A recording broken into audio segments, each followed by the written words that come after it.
First Take is presented by Chase, so you can easily master the way you bank. And in part by State Farm. Find your agent at statefarm.com. Yesterday, Lebron put up a nostalgic post on Instagram shouting at his squad and getting fired up for the season. Posting this, "Man, I can't wait to get back on the floor again with you two guys. Last year was just a sample size of what we're capable of, and I'm so hyped thinking about what's next." At Kevin Love, at Kyrie Irving, hashtag the King, Uncle Drew, Menace, the land. What is he saying here, Stephen A? Well, what he's saying here is that he's trying to win a championship. And in his heart of hearts, he believes that had it not been for Kyrie Irving and Kevin Love going down, the Cleveland Cavaliers would be NBA world champions. And I believe him. I can't say this enough. I really feel sorry for LeBron last year from the finals. I know that it was the fourth finals loss of his career. It's one of those things where I don't give any accountability to him whatsoever with that NBA finals loss. I know that he was horrific from three-point range, which you repeatedly bring up, Skip, and that's legitimate. I get that. But that's about the only thing that you can say. When you talk about a Herculean effort that was put on display, there is no question that that's what LeBron James did in the NBA Finals.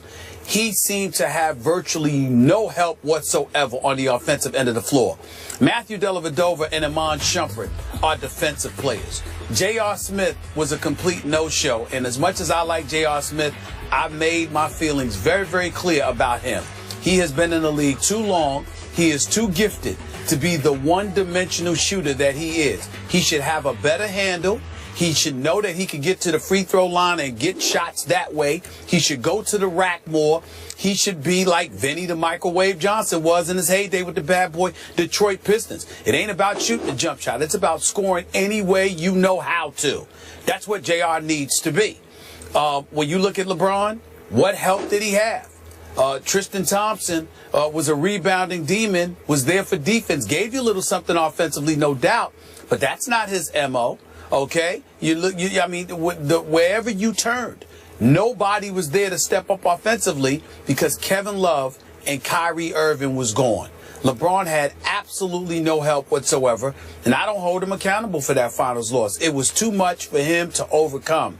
So when he makes the statement that he makes, it's because this entire offseason, I have absolutely positively no doubt that what has been tugging away at him is the fact that guys got hurt. Kevin Love, first round against Boston, with Kelly Olynyk, and that MMA move as far as I'm concerned, separating his shoulder, and Kyrie Irving, even with questionable knees, goes down in game one at 23 points and 7 assists, despite his knees. I mean, if they were healthy, I think it's a different NBA Finals. Not to knock the Golden State Warriors in any way. Steve Kerr did a hell of a job. Steph Curry is the man.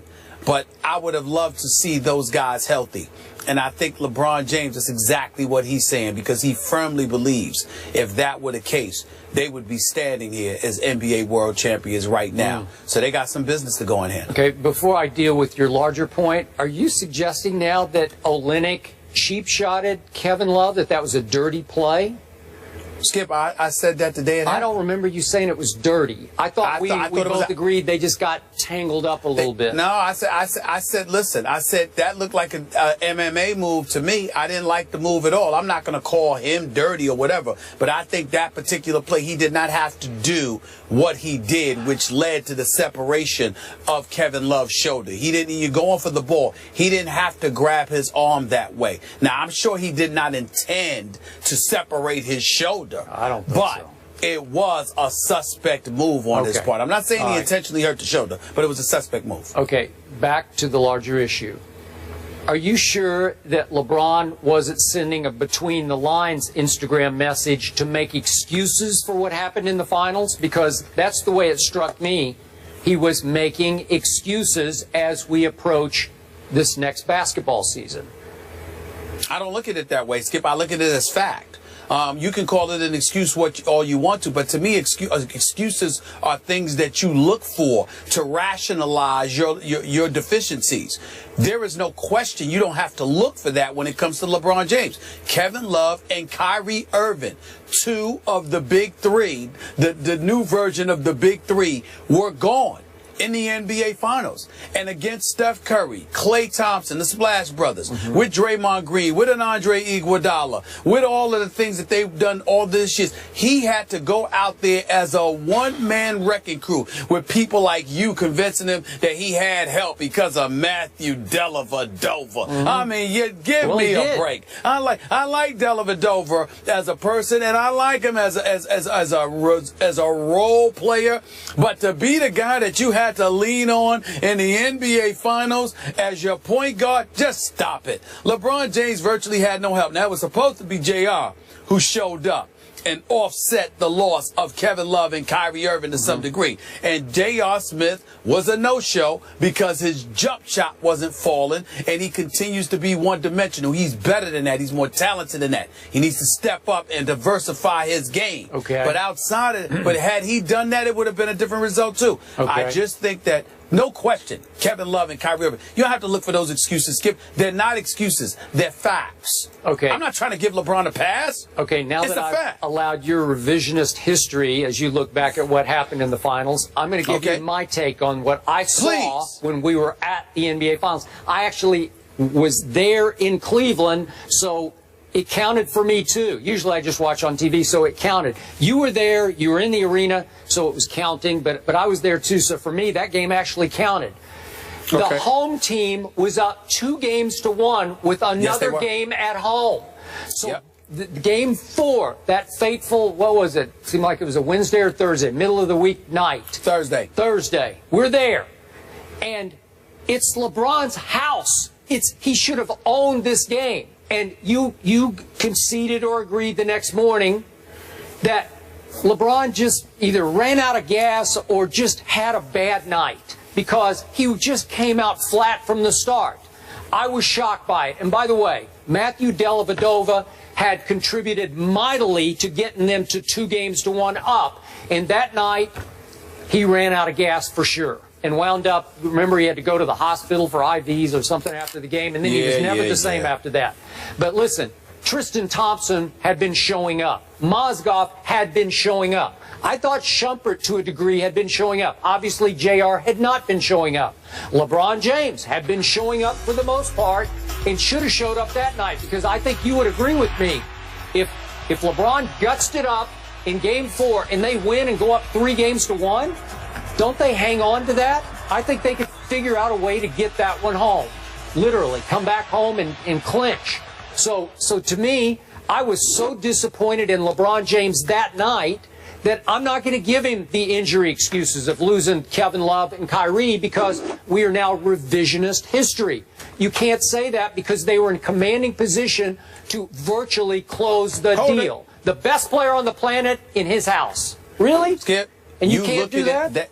You look at it that way. I look at it differently. And again, I'm not trying to make excuses, but unlike you, I'm not comparing him to Michael Jordan either. Here was the situation. Steve Kerr made an adjustment, inserted Andre Iguodala into that starting lineup.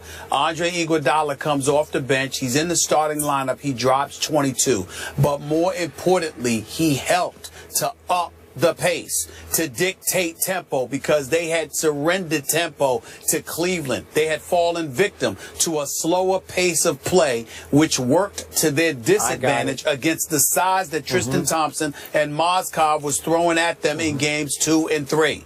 Game 4 comes around. LeBron James is completely and utterly exhausted. More importantly than that, somebody by the name of Skip Bayless had been absolutely positively raving about Matthew Dellavedova and Delly. That's all you kept saying in front of folks in Cleveland. Well, they got caught up. Let me finish. They got caught up in the sauce, getting caught up in Matthew Dellavedova. What happens that game? He shoots 3 of 14. He finishes with 10 points. Can't buy a basket. Don't even get me started with how he shot in games 5 and 6. How about JR? But in game 4. In game 4, he shot 3 of 14. So LeBron's looking for him. JR shoots 2 of 12 in that game. He gives you absolutely positively nothing. So LeBron, who's averaging more than 40 minutes, okay, who's got to carry the load both offensively and defensively, was spent. It's that simple. Anybody who watches basketball, who knows basketball, knows what happened. I'm not sitting there. Listen, if LeBron played like garbage, I would be right up here saying he played like garbage. But it was not that simple. You get to a point where you're running up and down the floor against these brothers, these Greyhounds, and you have virtually no help whatsoever on the offensive side of the ball. And inexplicably, I might add, David Blatt, what does he do with Timothy Mozgov? Barely nothing for the rest of the series. Everywhere LeBron turned, he had no help on the offensive side of the ball. And they got blown out in that game, if you remember. It wasn't like it was a close game where he didn't show up. They got ran out of the gym in Cleveland for that game 4 because he had nothing due to fatigue and the rest of them had nothing due to lack of skill. I thought he was the fittest player on the planet as well as being the greatest player on the planet. Is anybody in better shape than LeBron James and you run out of gas in the fourth game of the NBA Finals? Well, he didn't run out of gas for the series. He ran out of the gas for that particular game. You have to remember, Skip. Hold it, Skip. We all lamented everything that was going on. You got the 2-2-1-1-1 format. You got the travel. Hell, we were tired. And let me tell you something right now. Talk about him quitting. Speak for yourself. I was ready to quit with those afternoon shows. With those afternoon shows that we were doing. It almost killed me. You understand? I was tired. So I know he was tired. All I'm saying to you is I'm looking at what it was. I would love to sit here and eradicate those excuses. Trust me, I don't give him that excuse. I didn't give him that excuse when they lost to Dallas. I didn't give him that excuse when they lost to San Antonio and they got obliterated and ran out of the gym in 5 games. I didn't do that. But this particular series, well, wait a minute. So if you want to make an argument and look for excuses, you can find anything. I don't roll like that. Here's the reality. The brother was tired. He was vastly outnumbered. Kyrie Irving and Kevin Love being gone and J.R. Smith not showing up to do what he was supposed to do were death knells. There's no way around that. There's no way around that. I don't even count these finals losses against LeBron. I really don't. I really don't. He had no shot. Okay, maybe he's not the greatest player on the planet. Maybe we're setting his bar too high. If that's the point, then I'm good with it. All right, if that's the point you want to, I'm not going to go that far. I don't see a player in basketball better than him. I know Kevin Durant thinks he is. I think Kevin Durant is number 2, could easily be number 1, but he's got to win a chip before he's ready to claim number 1. And I love me some Kevin Durant. The brother's big time. But at the same time, I'm not going to give him the edge over LeBron, not just yet. But at the same time, look at the mileage. See, you want to ignore all of these things. I'm sitting there saying to you, Skip, I get it. When you were talking about him being scared to go to the free throw line years ago, when you talk about him in pressure and clutch situations, I get all of that. But this is one of those situations, man. Look at the mileage on the body, the games that he's played, all of these years, and do you show up in the finals and Kyrie and Kevin Love go down? Come on, Skip. That's just not fair. It's not fair to ignore that. It really is. Okay. I give up. You're right. He ran out of gas. You should. Poor LeBron. He deserves excuses. Skip concedes. On this one. Okay. On this one, he does. I can't wait to see a healthy.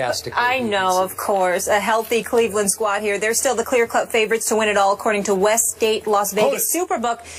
The Cavs. I don't agree with that. But guess who's number 2, Even with Skip? them, I don't think they're the favorites to win it all. Guess who's number 2? Your Spurs. Well, as my man just said here, seriously? I mean, the Spurs should be the favorite. I don't think they should be favored ahead of the Spurs. No. Guys, no, I don't believe that. Thank you. No debate. Now we're That's talking. no debate. Just agree. wrapping things up here. See, they're on the same page now. See what I do? All right.